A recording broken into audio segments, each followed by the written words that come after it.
once we are born as human beings, life got complicated. If we had come here like any other creature on the planet, stomach full, life settled. Once we come as human beings, stomach empty, only one problem. Stomach full, 100 problems. Because what we refer to as human really begins only after survival is taken care of. Only when survival is fulfilled, the traits of being human will find expression. As long as we're struggling for survival, we're also just another biological entity like any other creature. So what does it mean to be human? What is the significance? Because every other creature can fulfill almost everything that most human beings are doing without so much fuss. We are born, they are also born, just like us. We grow up with lot of fuss, they grow up without much fuss. For us, earning a living is a very big thing. All of them earn their own living. We may reproduce, they reproduce. We die, they die. All this we do with enormous fuss. They do it without much fuss in an eco-friendly manner. They conduct their life. Everything is a big fuss. Why it is so is, human life is not fulfilled by fulfilling the basic requirements of survival. If you could eat well and everything would be okay, then it would be very simple to feed the world. But that's not how it is, because for every other creature, nature has drawn two lines within which they live and die. For a human being, there is only a bottom line, there is no top line. He can aspire for anything. Because there is no top line, people are struggling. Or in other words, what we are struggling with is not our bondage as usually popularly it is said. We are truly struggling with our freedom. We can be whichever way we want, that's our struggle. If our lives were fixed like every other creature's life, we would also be stomach full, we would sit peacefully, isn't it? Do you see that if our lives were contained like that of an earthworm or a grasshopper or a cat or a dog, we would have no issues, stomach full, everything fine. Because our lives are not contained or because there is no top line, we can aspire for just about anything. That's our struggle. This is an evolutionary problem in the sense, what we are struggling with actually is our intelligence and awareness. Probably some scientists have been suggesting this, that so-called serious scientists who suggested this was appalling and shocking that they actually suggested this. They said, when a child is born, if we do a small brain surgery, we can take away most of the crime on the planet, everybody would be peaceful. Actually, if you take away half the brain, nobody would be unhappy. You could feed them with a tube and everybody would sit here peacefully. You won't need any yoga, meditation, nothing, if you remove half the brain. If you take away the possibilities, the problems will go away, everybody knows that, yes? If you keep all the possibilities open and still you are not a problem, that's a wonderful way to be. No possibilities, no problems, that's not life, that's death. So, what is this solution for the human predicament? Because no matter what happens, seems to be unfulfilled. Right now, living in this town, whatever aspirations you have, the moment it is fulfilled, you have a next aspiration, isn't it so?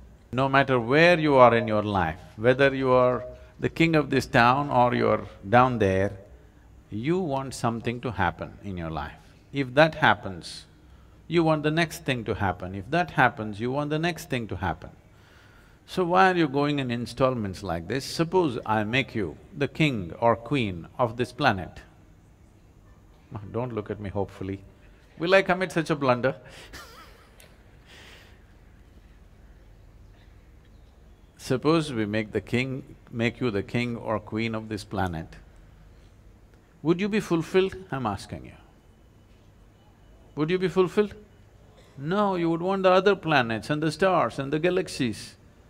Because there is something within a human being which is not willing to settle for any boundaries. It is aspiring for a boundless possibility. If you're seeking boundlessness, seeking it through physical means is a hopeless case. Your aspiration is fantastic because if you really look at it, sitting here, if you really look at it, suppose right now you become the king of this planet, you were not satisfied, we made you the king of the solar system, not satisfied, we made you the king of the universe, not satisfied. If you really look at this, what you're aspiring for is infinite nature. Your aspiration is fantastic, but the means is miserable in the sense. Suppose you're driving your car today and you saw the moon and you felt like going there. Sometimes the advertisements are so exaggerated, they told you if you really floor the accelerator, it will go to the moon. If you try very hard, you may go beyond the moon, but you will not go to the moon. Yes or no?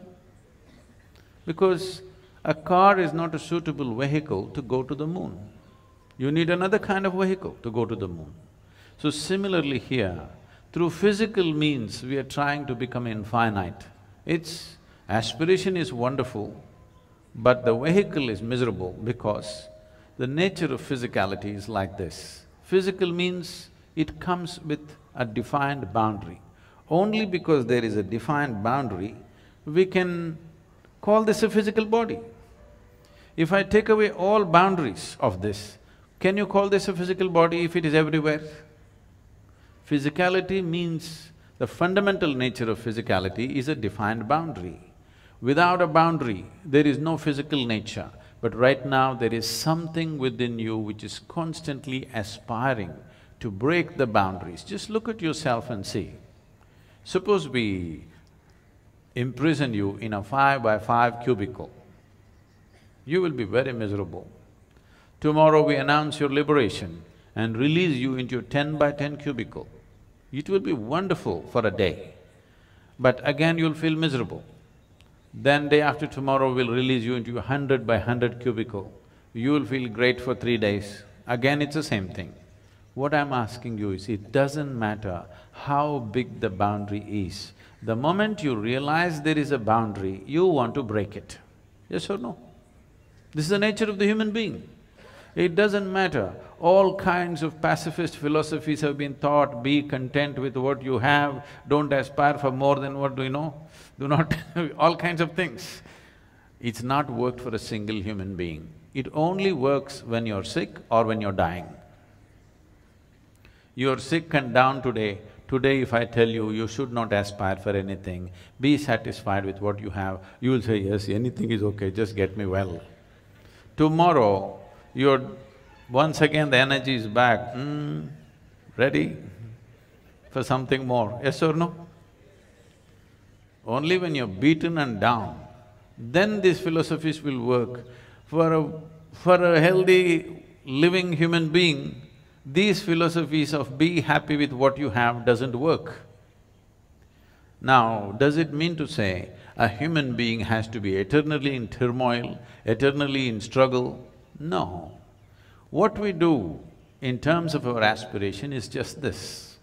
Essentially, nothing is going to fulfill us unless we touch a boundless state. And boundlessness is not going to happen within the limitations of the physical. When I say within the limitations of the physical, right now your whole experience of life is limited to the physical.